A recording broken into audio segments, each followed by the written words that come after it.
Welcome back to the Game Collection. I'm SuperDerek and I've finally finished my journey through Trails in the Sky, the third. And what an absolutely wild ride it has been. But now, it's time we talk about it. But be forewarned that the footage that I will be showing throughout this review may spoil some aspects of the game, such as characters that join you for a time. So if you just want to know if this is a game that is worth your time, the answer is yes. Absolutely yes. And for everybody else, I'm SuperDerek, and this is Trails in the Sky, the third.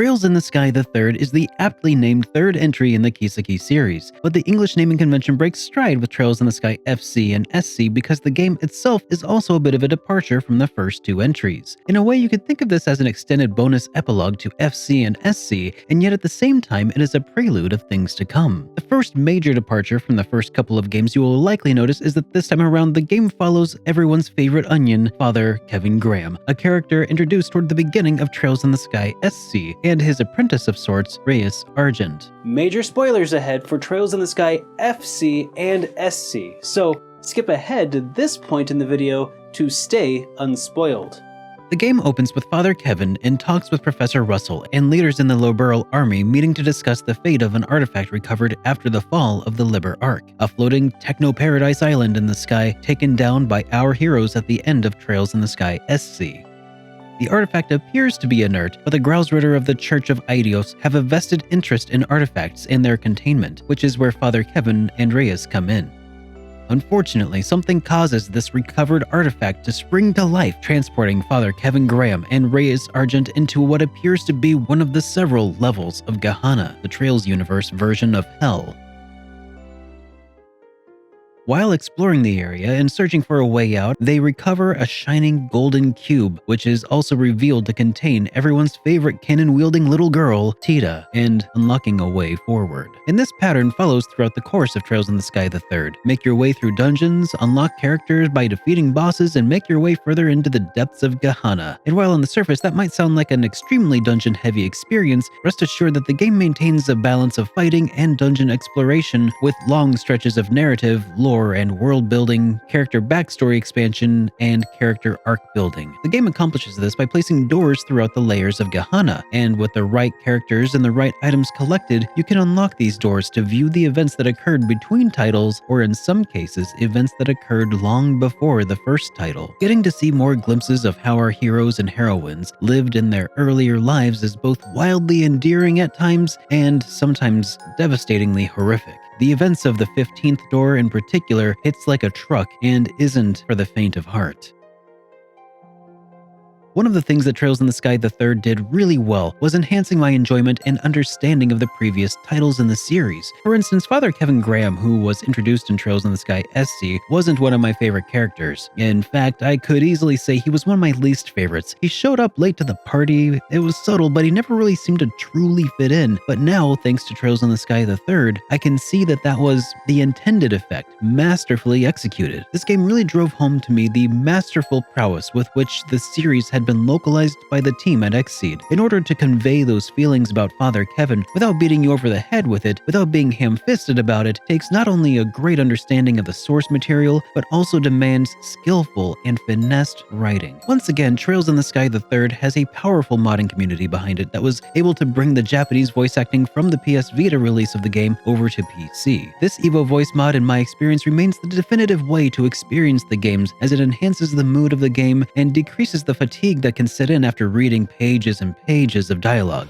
大層柔軟で聡明な方だという印象を受けたものですが今の殿下はそれに加えて真の強さも兼ね備えておいでだ。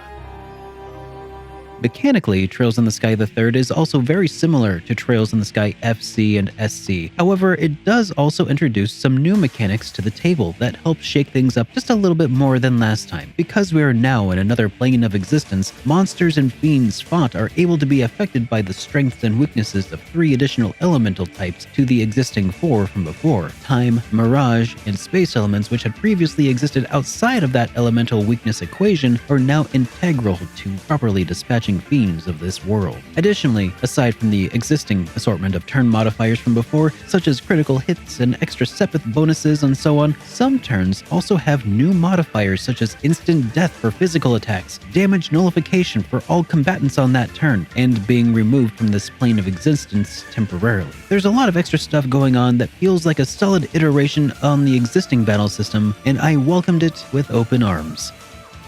The third also features some new minigames to enjoy in the form of doors, which includes some gambling opportunities, competitive fishing, participating in tournaments, and more. The world of Sky the Third features a lot of the same locations used throughout FC and SC, and triple dips on many assets found throughout both titles, including enemies, boss designs, characters, and so on. And the beautiful thing is that even after spending a couple hundred hours in this world, I wasn't tired of them yet. Revisiting these locations is like returning home.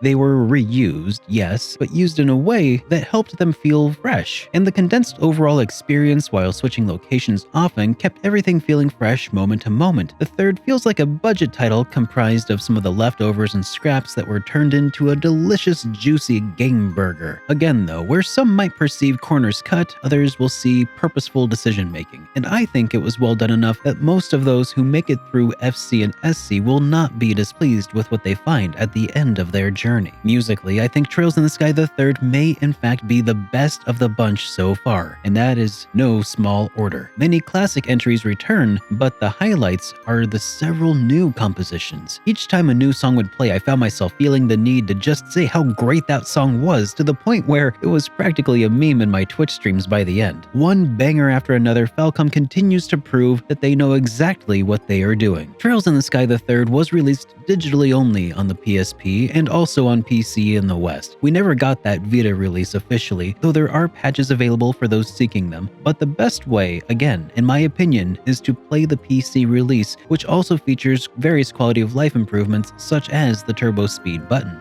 Trails in the Sky III was a fantastic way to tie a bow on the first saga within the Kiseki series. It answered a lot of questions that I didn't even know I had, and had me fall in love with characters I didn't expect to care about. And it scarred me emotionally in ways that few titles have been able to do. And the best part is that it's all still just the prelude to a world of Kiseki games on the horizon. And that's why Trails in the Sky III has earned itself a spot in the Game Collection. The Game Collection is a viewer-supported show.